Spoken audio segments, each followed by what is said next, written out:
end of last week's Parsha, Bilam has one last plan, which was extremely successful. He knows that one of the things that God dislikes intensely is immorality. So he gets the Jews to behave in an immoral fashion. He sets up a whole system over there, the girls, the young girls and old girls and whatever. It was a whole thing over there. And one of the offshoots of that was that one of the princes from the tribes actually came into the Jewish camp with a Midianite princess and says to Moshe Rabbeinu, no, is it okay for me to have relations with this woman? And Moshe says, no, of course not. And then he says, well, you're married to, you've got a Midianite woman, right, Zipporah, so what's the difference? You can imagine the most enormous affront to Moshe Rabbeinu, to Moses. I mean, just, Moshe Rabbeinu is a tzaddik. He's righteous in a way that we can't even begin to relate to. And yet you've got somebody coming in over here and behaving in a way which is so completely devoid of any kind of, there's no Mela, honor and respect, but it doesn't make any sense what he's saying either. Everybody knew that when Moshe Rabbeinu got married to Tzipporah, so Tzipporah converted, she became Jewish, she accepted upon herself all of the tenets of being Jewish, right? She was a convert. Yeah. And then all of a sudden, what have you got this fellow coming in who wants to have relations with a Midianite princess, and he's saying, that here, you've got a Midianite woman, I've got a Midianite woman, what's the difference between the two? It's an argument that's devoid of any kind of, fact or logic or anything. So the truth of the matter is that we probably all know that those are normally the best arguments, right? Because when you come along and you say something which is so completely ridiculous, so very often, for some inexplicable reason, that carries a lot of weight to it, right? If somebody were to come in and offer, an argument that sounds logical and it sounds rational, then you could debate with them. The Brisker Rav once said like this. Somebody once came into him and started telling over all kinds of novel ideas, Torah ideas, right? And they were ridiculous, all of them. And the Brisker Rav didn't say anything at all. He just listened, and when the fellow was finished, he left. So afterwards, the students of the Brisker Rav said to him, Rebbe, why did you do that? The Brisker Rav had no patience for people who were, excuse me for using the words, but he had no patience for fools, right? So he says to the Brisker Rav, the student said to the Brisker Rav, why didn't you say something? He says, look, I'll tell you like this. When somebody comes to me and tells me that 1 + 1 is 3, so I can debate with them. I can show them that it's not true. He says, but when somebody comes and tells me that 1 + 1 is a suitcase, he says, I don't have anything to say to that. And that's really the argument over here, is something which is so devoid of any kind of, it's devoid of any kind of rational logic that everybody's stuck, nobody knows what to do. So at the end of last week's Parsha, it says like this. If you want to just flip back a page, it says 874.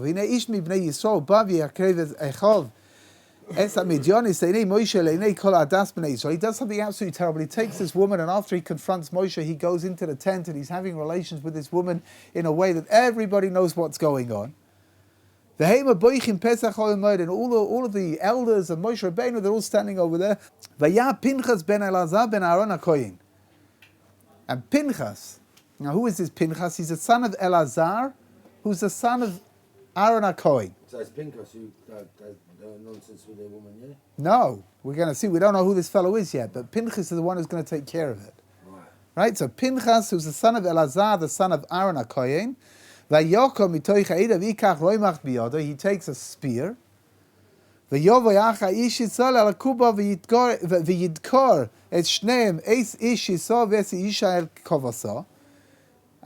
I think he makes the first shish kebab in history, I think.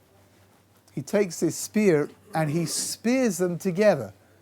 As they're in the process of having relations, he spears, and what's interesting is right now we don't know who these people are.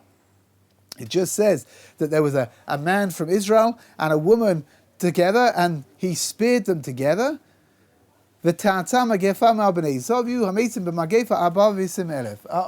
And 24,000 people died. There was a plague that broke out at the same time to show HaKadosh Baruch Hu's, displeasure with what's going on.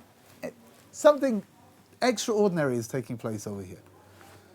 So says the Gemara like this, a very, very fundamental idea, it really is.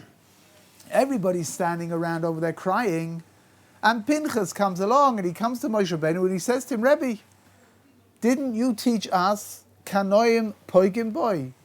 That when somebody's doing something they shouldn't be doing, then a zealous person needs to take care of him. He needs to take care of the situation. So Moshe says to him a phrase in Aramaic. He says to him, he says like this, he says, the person who read the letter, he should do the business. Which means what? Here, you're coming and you're telling us what the halacha is, right? We've forgotten what we're supposed to do. You're coming and saying, kanoim poigim boy. So you know what? You take care of it. So there's an interesting question over here. It's possible to imagine for a moment, perhaps, that all of the elders, all of the wise leaders of the Jewish people, maybe they forgot what the halacha is. But for Moshe to forget something like this seems to be a little bit difficult to understand. How could he have forgotten this? It's true that it's not a halacha, it's not a law which is used very often, that's for sure. But here it's a kind of thing that the minute something happens, click, you'll remember what you need to do. So I saw once an interesting idea. Out of all the people that are there, you know what the problem with being a kanoi? What's a kanoi? Kanoi is a zealot. You know what the problem with being a zealot is? That if your zealotry is not 100% l'shem shemaim, if your zealotry is not 100% directed towards doing the will of God, then it means that what you're doing is forbidden. Right, so here, for example, Pinchas is allowed to kill this Jewish man. We don't know who he is right now. Mitzvah Hashem will find out soon. But if Pinchas's if his intention was even slightly not correct, then that would be nothing more than an act of murder. You understand? It's a very, very delicate, very, very, very, very fine differentiation between Pinchas doing something which is completely forbidden or doing something which is completely permitted. And all it comes down to is what? What his kavanah is, what his intentions are. So I saw once an interesting idea. Moshe Rabbeinu, he has no problem. He knows what the halacha is.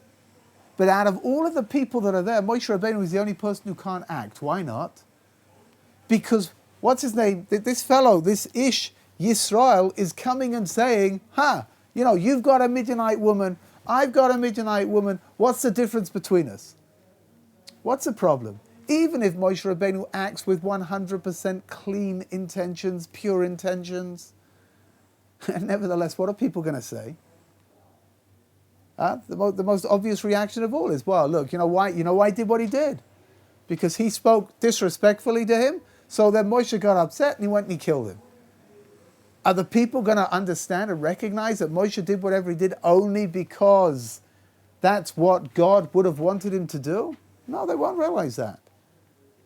So Moshe is the only one who can't do what he's supposed to do. Steps up Pinchas to the plate and he says, Rabbi, isn't this what you taught us? So Moshe says, listen, if you're the one who remembers, then obviously you're the one who needs to take care of the situation. And he does what he does. So before we go any further, in Mitzvah Hashem, we're going to get to this week's Parshat in a moment, right?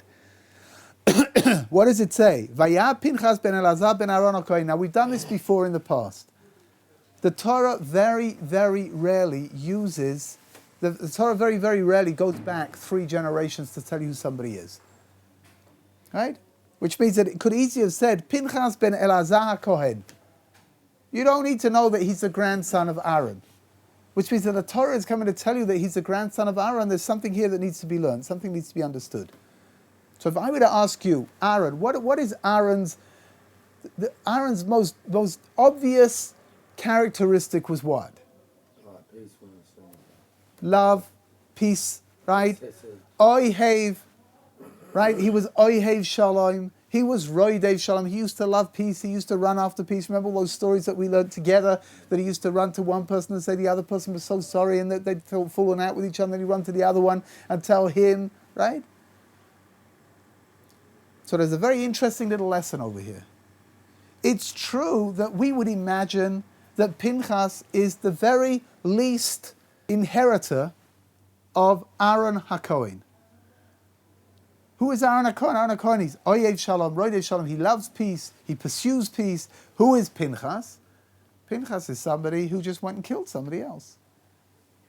We don't see Aaron doing that, right? If I were to ask you, if I were to ask you, who do you imagine would be the best kind of an inheritor for Aaron's characteristics? What would we all say? Somebody peaceful, somebody who's incredibly easy to get on with, somebody who loves everybody, somebody who's always seeing the good with everybody. None of us would say that a zealot like Pinchas is obviously the one who we need to be acknowledging as being the inheritor of Aaron.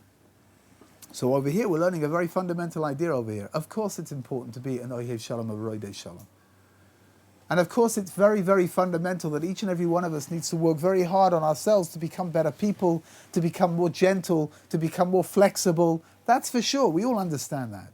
However, we must also understand that there are moments in our lives when we have to stand up, and we have to stand up for what we believe in.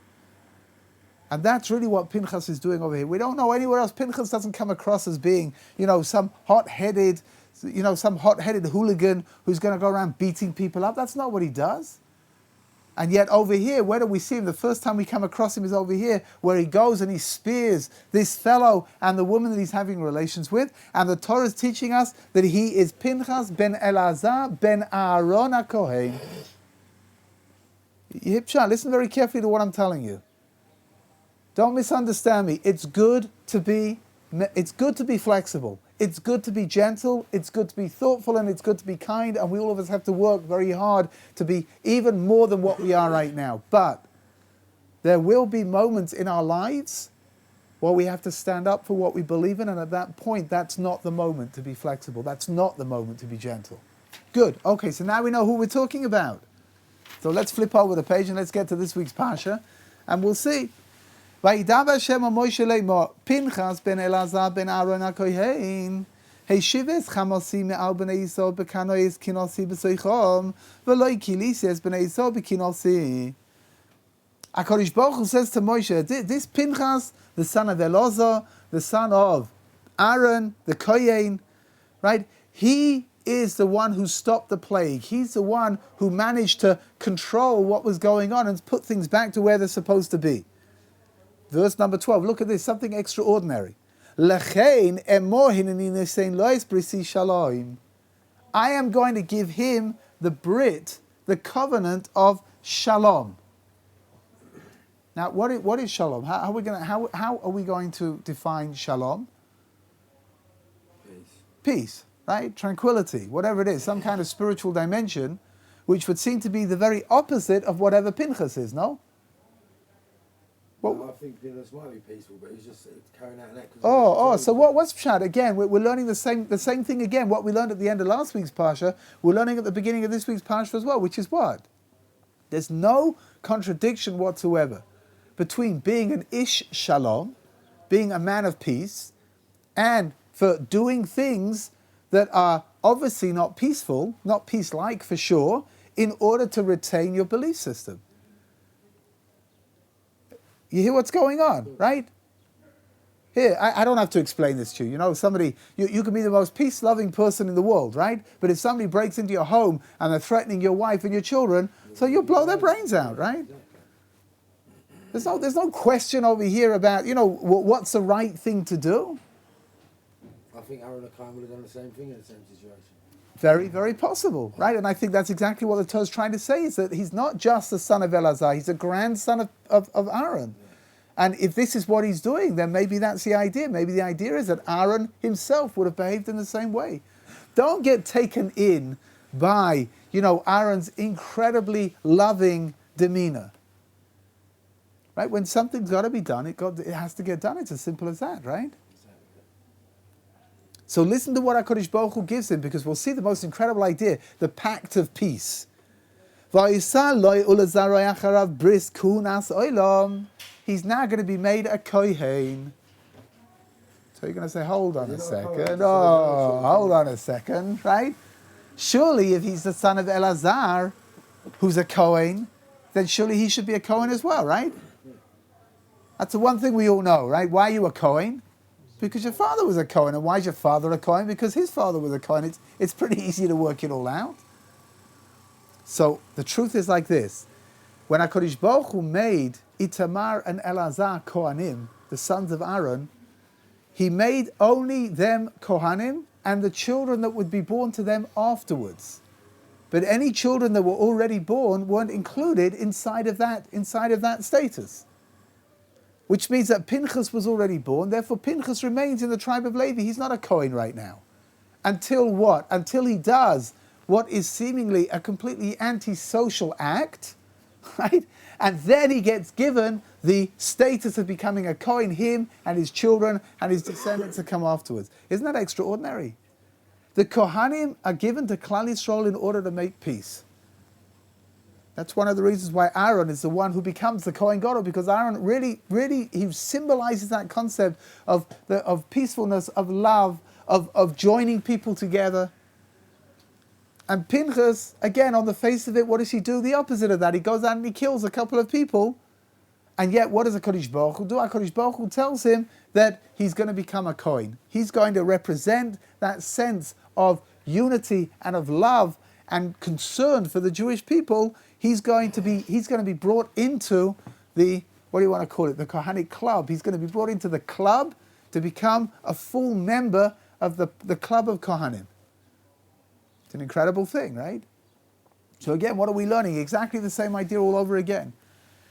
You would have thought that HaKadosh Baruch Hu would say, if I were to ask you, what do you think God, what do you think he granted to Pinchas? What do you think he rewarded Pinchas with? We would all say, he'll become one of the most important military tacticians inside of the Jewish army. What does HaKadosh Baruch Hu do? He makes him a Kohen.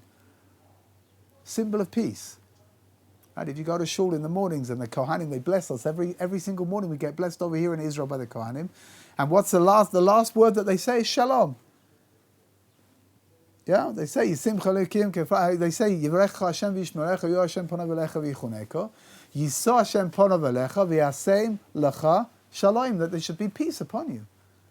Who's giving you that bracha? Where's it coming from? That blessing? It's coming from the Kohanim. Here, Pinchas has just been made a Kohen, and HaKadosh Baruch Hu gives him Briti Shalom, the covenant of peace. It's very, very basic. It really is. I know I'm repeating myself, but it's something which I think it's something which needs to be repeated over and over again. That when it comes to doing what God wants us to do, we have to stand up and do it and not be concerned about what other people are going to say. That's really the bottom line over here. Pinchas put his life on the line over here in order to do what was correct, because he felt there was no other alternative. That's what has to be done. Rashi points out this idea of the 3 different generations being mentioned over here, because the people, they didn't recognize that. What did they recognize? They're going to see Pinchas going off over there, going off at like he looks like he's out of control. And they're saying, this guy, why? Because Aaron HaKohen, it was one grandfather, but his other grandfather was somebody called Jethro. And they say like this, this fellow, he's full of idol worshipping, anger. He's on a short fuse, this guy. So HaKadosh Baruch Hu himself comes and says, no, who is he? Pinchas ben Elazar ben Aaron HaKohen. No, you're all wrong. You're all seeing what you want to see. So I'll tell you something very fascinating, it really is. A kanoi, in our words, right, in modern day lexicon, if we were to talk about a kanoi, we would talk about a fanatic. Listen carefully. What is a fanatic? Lou, try to define for me. What's a fanatic? Extremist. An extremist. What is? How are you going to define an extremist? Somebody who's very. Correction. An extremist is a person who acts on their belief about what they have to do is right, and they follow through based on those ideas to the heart. And their ideas are obviously extreme to the norm. Okay. They're either right wing or very left wing. Okay, good. Right? Yeah. So I want to pick up on 2 things about what you've just said. I don't take this personally. No problem. First of all, the first way that you defined it doesn't that define us as Jews? Yes. Which means we're all extremists. You have Right? right extremities and wrong extremities. Yeah. Oh, good. Okay, here, but you hear the problem, right? Really what you just said is what you said the second time around, which is you're doing something which goes against the norm. You're talking about right extremities, left extremities, right? Yeah. Who's defining what's extreme and what's not? Invariably, we make our own judgment call, right?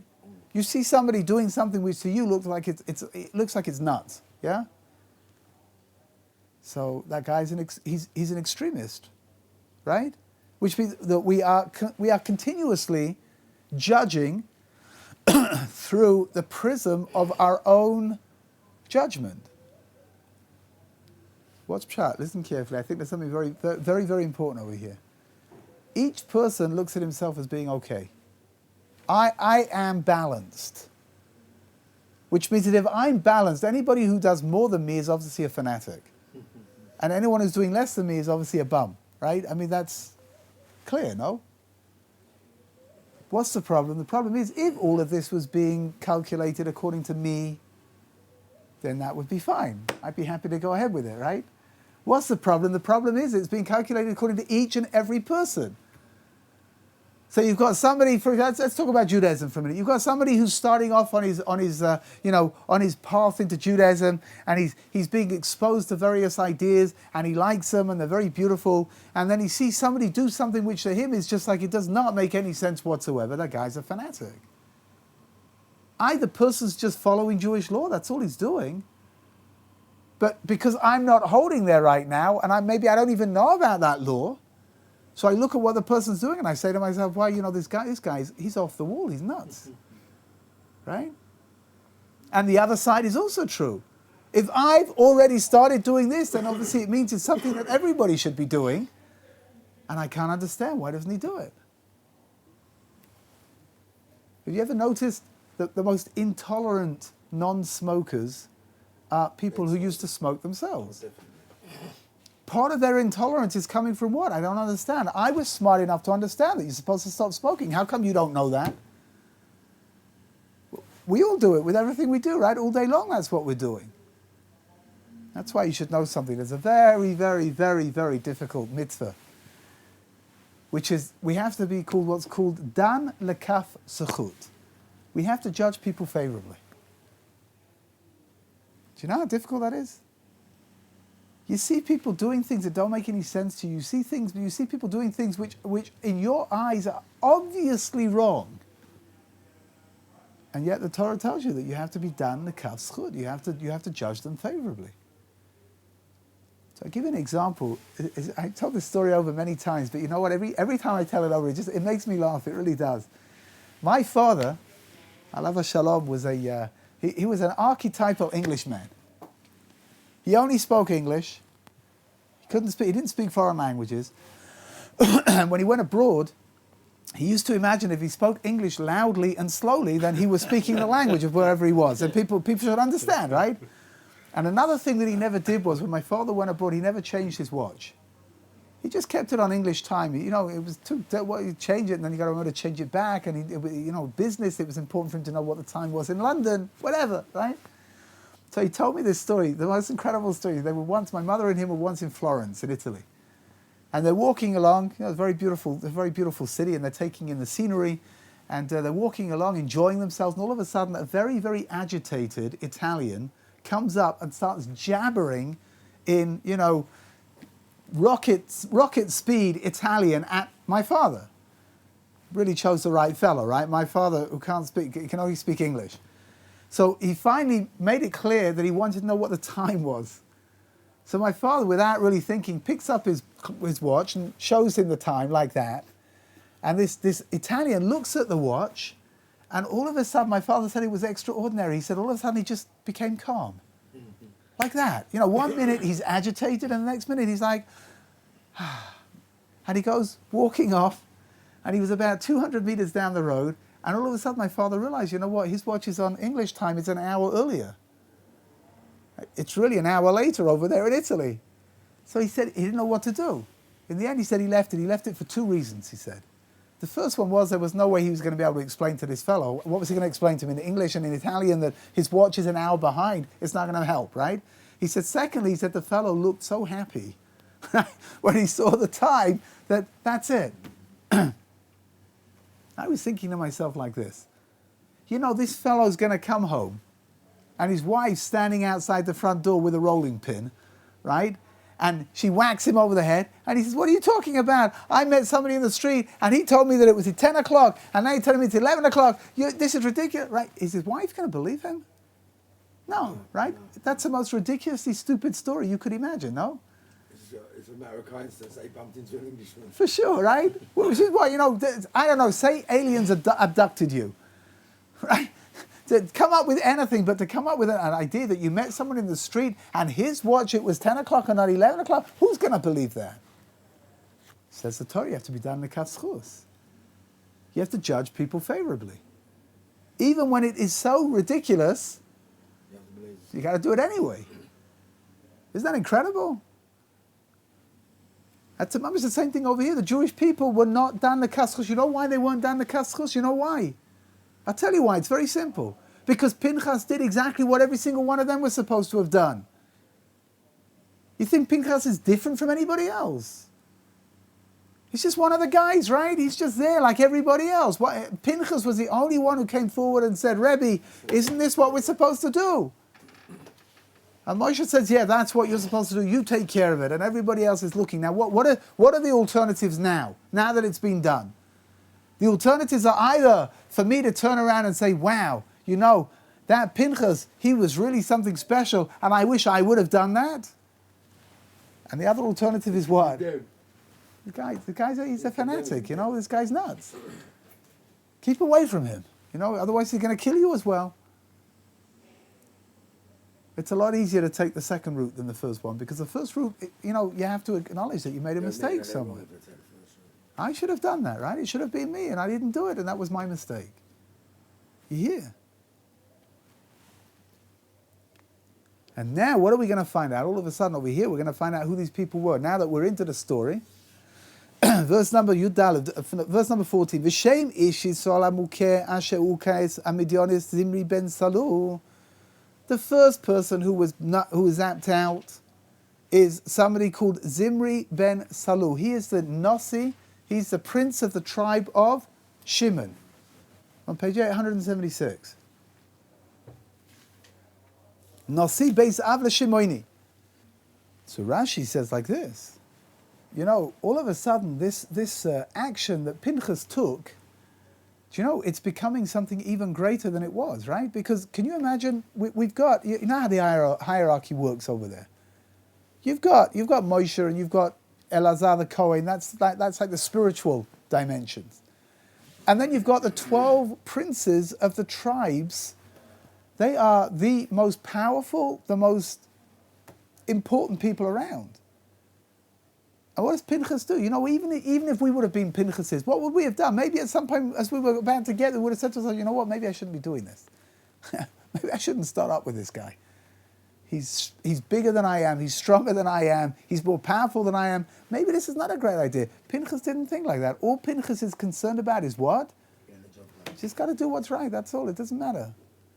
So he takes out one of the princes of the tribes of Israel. It's not like just taking out some kind of hoodlum who's standing on the street corner over there. He's taking out one of the most important people in the world. And that's what he does. V'shem ha'isha muka hamidyaniz kozbi bas tzur rosh humos beis av b'midyan hu. And who's the woman that he was having relations with? She's not just some kind of a, excuse me for using the word, some kind of a prostitute over there, some kind of a harlot over there. She's a princess. She's a daughter of the king. And again, he just does what needs to be done. That's all there is. What is fascinating is that Zimri ben Salu, when he's mentioned as the head of the tribe of Shimon, when they're all put into place, when they're all given their authority, he's called Shlumiel ben Suri Shaddai.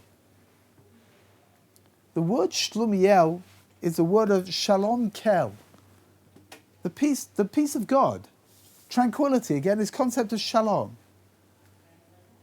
which was according to some opinions, this fellow, Zimri ben Salu, he's not doing what he's doing because he's overwhelmed with some kind of physical passion, some kind of a desire for this woman. But rather, he honestly believes that by uniting the Jewish people with Midian, that he's going to increase the peace in the world. He's going to make things even better than they are right now. There have been a lot of people over Jewish history who have felt like that.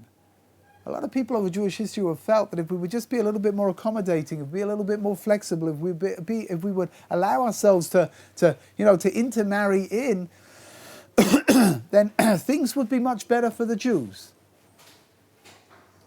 And it's not true. HaKadosh Baruch Hu is telling us now that we have to remain apart from the Jewish people, from the other nations of the world. That's who we are.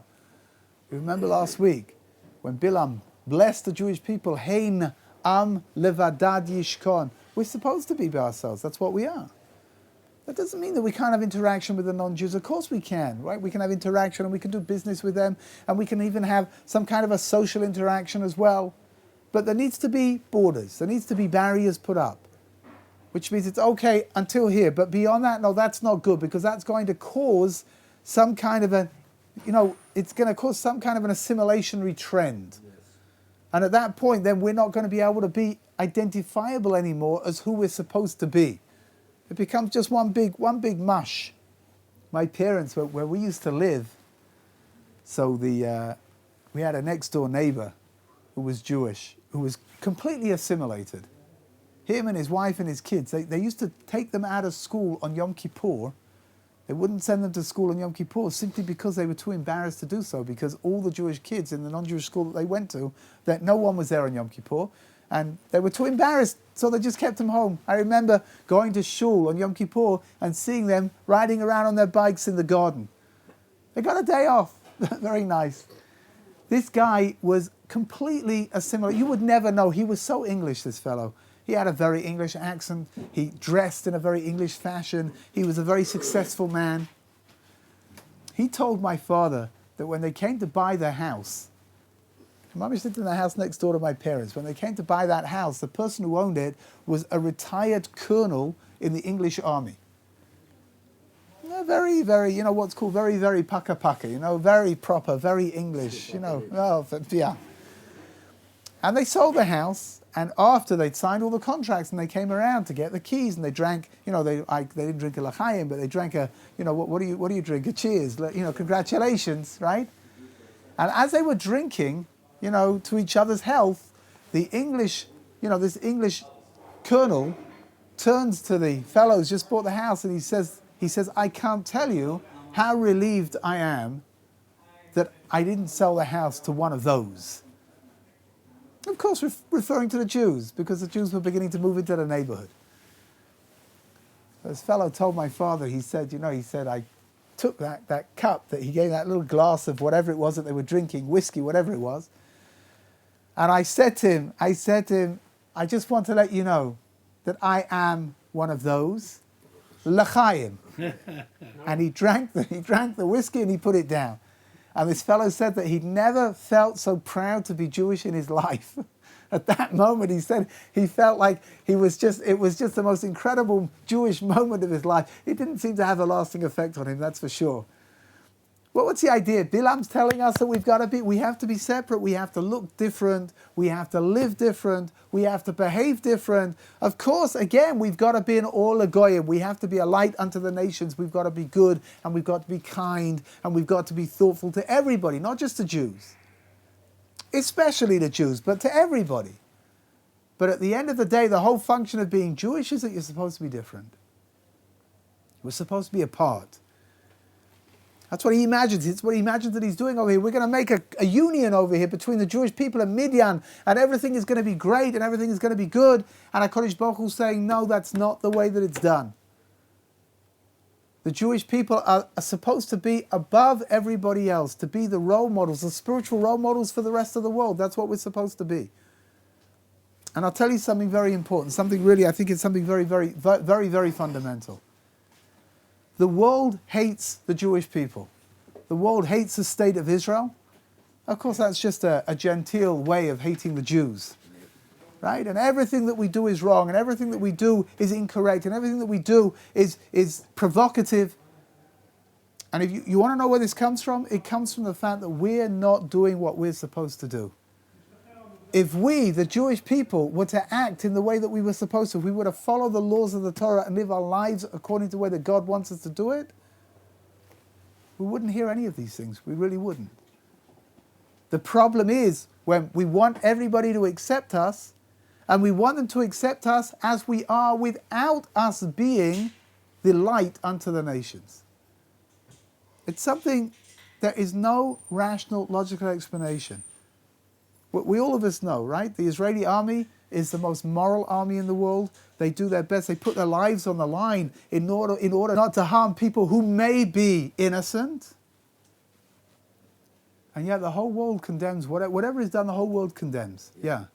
So does that mean that the more we see the Jewish people being hated on around the world, for example, the more right-wing extremist groups in Europe building up, or we have more anti-Semitism, is that a good indicator that Jews aren't doing their job? Yeah. So I hate to answer this question. I really do, because obviously, I mean, the answer is yes. But maybe it needs a few words of explanation, something, right? If we truly believe that everything that is being done is being orchestrated by God, all God wants us to do is to be Jewish, right? That's all He wants. He doesn't want anything else from us. We should look Jewish. We should be Jewish. We should smell Jewish. That's what He wants from us. How is God going to remind us that we're not doing what we're supposed to do? By bringing atrocities on the Jews. He's going to bring pressures from the outside. It's an interesting thing. Again, I mean, I have to be very careful about what I'm saying over here. I don't mean to imply something which should be misunderstood, but when the Jewish people lived lives that were obviously Jewish, however difficult it was to live in the ghettos, I'm not talking about the ghettos in the Second World War, but the ghettos that were established during the medieval times, right? Up to the time of Napoleon. Napoleon was the first one to emancipate the Jews, to let them out.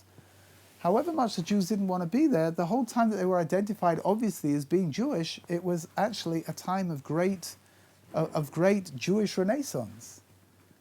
Lots of Torah was being learned, lots of novel Torah ideas were being introduced into the world. There was an incredible sense of Jewish vibrancy.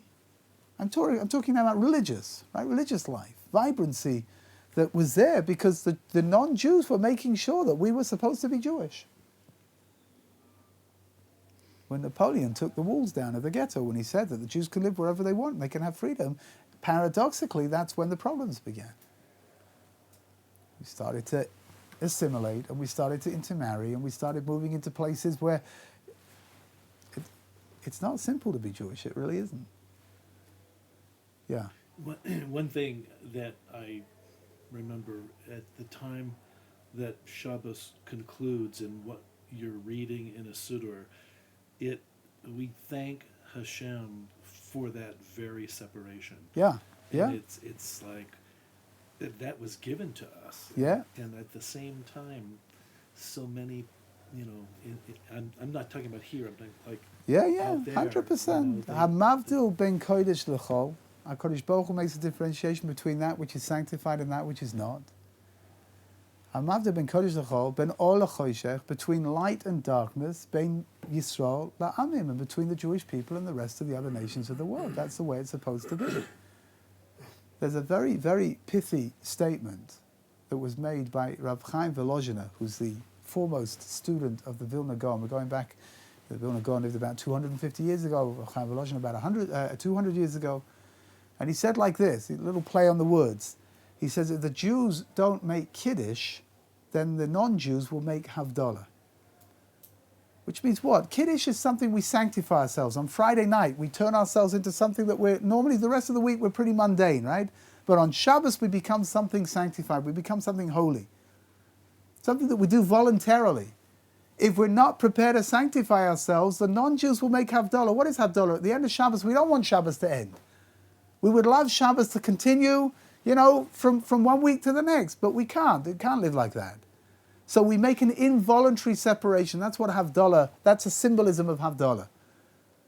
We don't want to do this, but we don't have any other alternatives. So we're going to turn this now, we're going to bring Shabbos to an end, and we're going to turn this into the rest of the week. Hear what he says, if the Jews don't make Kiddush, if we don't do it voluntarily, who's going to do it for us? The non-Jews, but it'll be a Havdalah, it'll be something that we don't want, and they're going to do it anyway. So the simple answer is yes. The more complicated answer is a little bit more complicated, right? That's for sure. Here, one last thing over here, and we'll finish with this for today.